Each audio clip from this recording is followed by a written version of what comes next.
This is a Sage Story.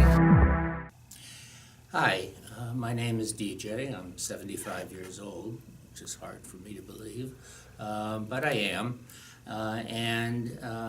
This is at least part of the story of who I am today and how I got there.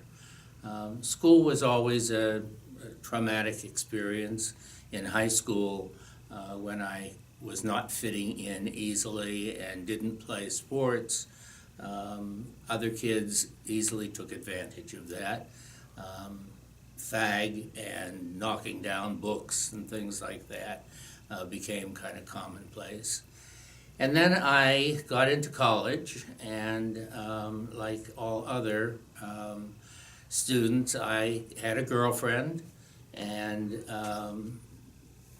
one day I remember the girlfriend's father asked me to lunch, and I thought that was a peculiar experience, but I went.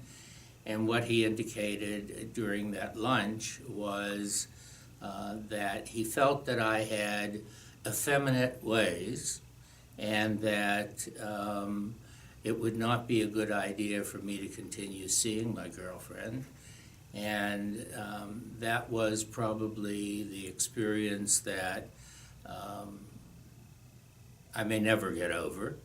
However, I went home and cried my eyes out, went over to my girlfriend and I said, "Do you know this story?" And she said, "I'm not going to be able to see you anymore." And that was that. So that was the point, and I was old by that time, I was in college.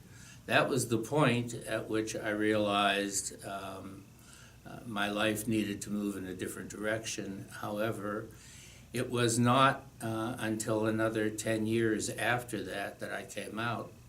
I had been a teacher, and it was very difficult for me to come out while I was teaching because there was always the threat of losing my job. And I finally decided, how am I going to experience gay life? And the only bar that I knew about was in the neighborhood where I was teaching.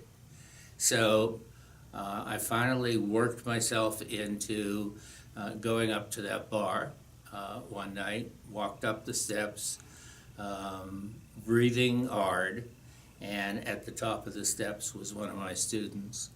And he said something like, "Oh, I've been waiting to see you." And that was the point at which I decided I am who I am, and that's what I'm going to be. Share your story at sageusa.org/Sage Story.